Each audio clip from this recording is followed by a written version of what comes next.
All right, here we go. This Sick'em 365 in the 4 o'clock hour. We'll have Cowboys football discussion with David Hellman at 5, Paul's Top 5 in an hour and a half. We're now joined by former Baylor quarterback and currently a part of Baylor Athletics fundraising, Nick Florence on Sick'em 365 Radio. Nick, I don't know if you've even had a chance to watch a practice where you might be, but let me ask you this. The decision with Gerry Bohanon, we spoke yesterday about that with J.J. Joe. You've been a part of a couple of quarterback battles that have, kind of lingered a little bit. Your thoughts about making the decision and getting it so they can move on to head towards that opening game? Yeah, well, first, guys, thanks for having me. Kind of feels like I'm riding a bike again for the first time. So bringing back memories here. But no, I mean, I'm excited for Gerry. Obviously, I got to be a part of a competition myself, and I think at the end of the day, competition makes you better. It's why you have it. It's why you've got training camps. It's why you've got spring ball, and so from what I've heard, those guys competed well and competed hard and made each other better. And honestly, I'm a fan of announcing a starter just to get reps and focus. Rather than the uncertainty of the unknown heading into the first game. But, hey, you've got talented guys on that side of the ball with all three that Coach Aranda said was competing. And so I think we're in good shape either way. Nick, what do you think sets Gerry apart from everyone else right now? Yeah, I'll go off what I've kind of heard. As Smoak mentioned, I have not watched much practice. In my role, I've watched probably about 30 minutes. But, I think there's something to be said, about years and experience. And obviously you've got guys across the country that are coming in and winning starting jobs ahead of guys that have been there longer. But, I think that's the one thing you can't coach, and teach is experience. And I think that's the one thing Gerry has, that obviously I think has set him apart. In one aspect, and that's the leadership, the being around, the understanding what it takes. He's played in some games. He's been around. This is his fourth fall on the team, and so that's a guy that's not fresh. Fresh in the sense of reps, but not fresh in the sense of going through the grind and the rhythms of college football. Nick, what would be your advice to Jacob Zeno, Kyron Drones, Blake Shapen? I mean, I've said before, there's not a Baylor quarterback of all the star quarterbacks they had that hasn't missed some time in well over 10 years. I mean, everybody missed a game or two, so I know those guys have to stay ready, but what would you tell them as far as, not winning it this time, but just sticking in there, staying in there, and waiting for their opportunity? Yeah. I mean, at the end of the day, our job is to be the best version of ourselves we can be. And while they maybe didn't get the news that they were hoping in getting that starting position, they still have a role in this team that's vital. And you've got to make Gerry better. You've got to go out and get reps with the second team. Things are going to change. Football's a violent sport. People get hurt. You never know when your number is going to be called. I speak from experience on that. And so, do whatever you need to do internally in your own heart and in your own mind that every day I'm going to go out and I'm going to compete and I'm going to be the best I can be for my teammates, for myself, and for the greater good of Baylor football. And that's what championship teams are made of and built out of, because whether you're throwing to the ones, the twos, or you're running the scout team, you don't know who's going to play on that Saturday. You don't know what look you're going to be able to give the scout team or the defense that day that shows up in the game on Saturday that might be the play that changes the momentum or makes a win or a loss. And so those guys got to understand they have a role in this team. And while it's not the number one quarterback, if it's number 2, 3, or 4, wherever you are, you go out and compete and make the guys around you better. That's what leaders do, and that's what that quarterback position should be doing. For those watching and listening who don't know the story, Nick Florence, his junior year, had to come off. He was going to redshirt, came off the bench to take over at the end of the first half. RG3 suffered a concussion. Nick played the second half, lost his red shirt. Nick, I have to ask you, because of all the new rules where they can, COVID year, an exception year, there's all of these new things. And you did what you said you did, something incredibly unselfish. Do you look back at that now with all the new ways that you have 6-year seniors, not because of injury, but because of exceptions? Not at all. There's going to be a lot of what ifs in life. And there's a lot of people that ask me that question. And man, my time at Baylor as an athlete was amazing, and I wouldn't change it. And I've got a great family. I've got 2 kids. I love my job. The Lord is in control of our days and our steps, and I just want to be obedient. And to live life with regret is not living in the present and taking advantage of the opportunities that are in front of me. And so I've got 0 regrets. The way it went down was awesome. I wouldn't change a thing. And kudos to those guys that get an extra year, whether it's the redshirt rule or the COVID season. But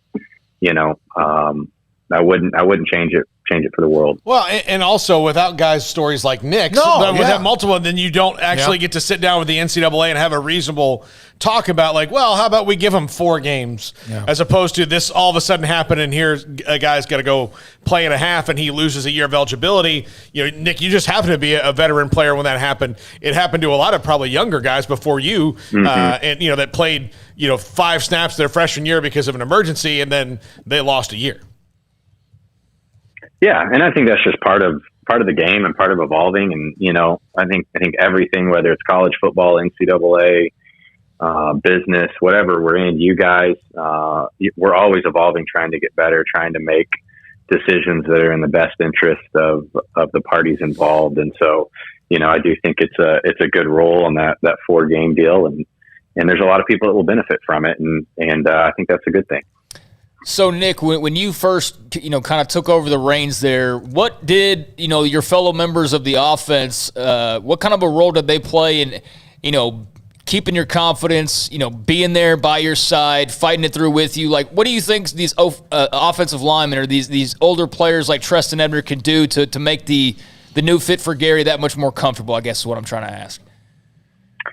Yeah, well, honestly, I think it comes back to the reality of why I love the game of football, and that's because it's a team game. And yes, there's one quarterback that plays on the field at a time, but man, you've got 5 linemen, you potentially have a tight end, 4 wide receivers, 1, 2 running backs. I mean, you've got 11 guys on that field that realize if I don't do the job that's in front of me and that I'm tasked to do, the play doesn't work.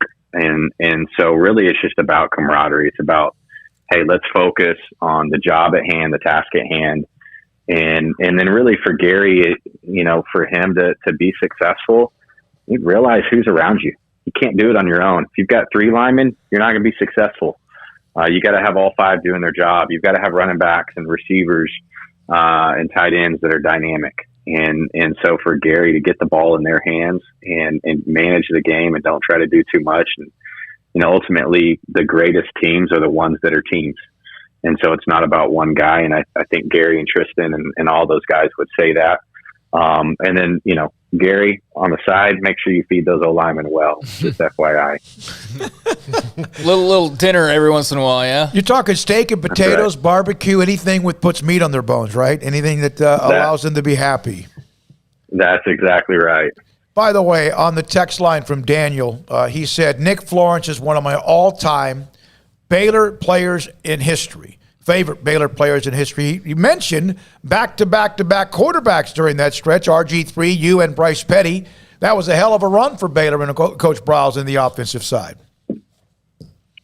Yeah, we had some good days, and I think a lot of that. I think it goes back to you talked about competition on the front end. We competed to make one another better, but we had great people around us, and we had a great scheme. And I think there was unselfishness in our play, and it necessarily wasn't about us, but about those around us. And so, man, I see a lot of those same attributes with this staff and these players. And the offense Coach Grimes is bringing in, and I think it's going to benefit our offense greatly. I think it plays to the quarterback position and getting the ball out of his hands, and it's about unselfish play. And so, everything I've heard about that competition battle at the quarterback position is they're competing hard, but at the same time, there's unity in that room, and that's not easy to do in today's culture, in today's day and age. And so, I commend Coach Bell for that as well. But I'm excited to see it, to see it in action in a couple of weeks. Are you a fan of that, the wide zone? I mean, it's essentially the old Alex Gibbs, Mike Shanahan offense, updated throughout the years, but that's what kind of people can expect this year from Baylor. Are you a fan of that offense? Yeah, man. I think getting back to running the ball, I think it's huge. And if you have a team that runs the ball, everything else is going to open up. I think that's go back to my days, and while it was a different style a little bit, I think people forget we ran the ball like over 50% of the time. And that's what opened everything up. And so I'm excited to see them establish the run, but also take shots downfield. And, that's how you build momentum. And Gerry, I think, has got a great deep ball, and a great arm off of the play action. So I think it'll be an exciting offense to watch. My favorite. Obviously it paid dividends for Zach Wilson. Yeah, no, it absolutely did. Well. From Mike George on the text line, watch the replay. Look in Nick Florence's eyes when they played Kansas State. That is still, and maybe for a long, long time, 52-24 against the number one ranked team in the country. Perhaps that's the largest victory, right, ever against the number one team, and you hammered them. And man, that was such a year that you guys at the end of the year were as good as maybe a lot of teams Baylor's had that won a Big 12 title. Yeah, I think that year was an interesting year, coming off Griff and the Heisman and 10 wins and all the momentum, and you lose arguably your best player in program history, some would say, and it's left to us. Like, we're in that locker room, and we've got to come together and realize this program's bigger than one person. And I think Griff would have said the same thing walking out the door, and he earned his payday, and rightfully so. But we battled through some tough times that year, and I think we came together really as a team. That midway point, after some losses, we beat Kansas. We ended up playing OU, I think, tough on the road, and then that's when we kind of went on the run with Kansas State. And I think that's the epitome of what team is, and we started operating that way in practice and in the games, and it showed up, and it started clicking, and luckily we never looked back. And man, it was one fun ride, I can tell you that. Did your arm get tired in the Holiday Bowl when you only threw 13 passes? Yeah, that's why they threw only 13 passes. Yeah, it was making some good throws that game. I would have enjoyed to throw it a little more, but when you got C-Strunk and Glasgow back there, you didn't have to do too much. And the O-line, I mean, they ate that day and ate well. They sure did. That was men among boys right there. BU Bear, Cole Converse, he said he remembers watching you in Ames. I know that you guys didn't win that game against Still Jansen, then BU_Bear. He helped beat the number one team in the country, still the all-time record margin. All right, I got to ask you this question because you are head of major gifts. That's what you do. And I asked you this on the phone. Coming off the national championship, how much, or is that a dumb question, did that help? And yet, how much do you get maybe some people saying, hey, what's going to happen here with the Big 12 and Baylor, and how do you juggle that? Yeah, no, I mean, that's a great question. I will admit I would tell Scott every time I talked to him after winning that title, thanks for making my job easier. So it definitely didn't hurt, But, I think in life, going back to the conference thing, obviously predicting the future is difficult. And obviously there's been a huge kink thrown into that prediction model for us and the rest of the 8 Big 12 schools. But, I think really where I land is I look back to where we were 11 years ago when the whole conference realignment discussion was going about. And man, we are in just a much better place than we were 11 years ago. When you look at the last decade and the amount of wins that we've had across the board as an athletic department. But even look at the facilities, and we've got McLean Stadium, and we've got a basketball pavilion on the horizon. We've got a football operations building on the horizon that we're fundraising for. And I just, in my role, I deal with the generosity of people and our alums and donors that care to make a difference in the lives of our institution, the lives of our student athletes. And we'd be dead in the water if it weren't for them over the last 10 years, and the amount of generosity and philanthropy that has funneled to Baylor University and Baylor athletics. And I am excited and I am optimistic about the future because I know those same people are going to step up in even bigger ways. And I know there's going to be new people that answer the call and take on the baton of stepping up and giving not only of their time, but of their philanthropy to help build a new pavilion, to help build a new football ops building, to help build our student athletes into young men and women that are going to go out and be world changers through Baylor Built, preparing champions for life. And so I get the privilege of seeing all that and interacting with the folks that are so generously giving of their time and their money. And so it's a rewarding job, and I think we're going to be okay. And but it is going to take a village. This isn't on one man's shoulders, although we've got some strong shoulders in Mac Rhodes. But this is going to take a village, and I think Baylor's ready for that challenge. Hey, Nick, appreciate it, buddy. Appreciate your time. Nick Florence played at Baylor.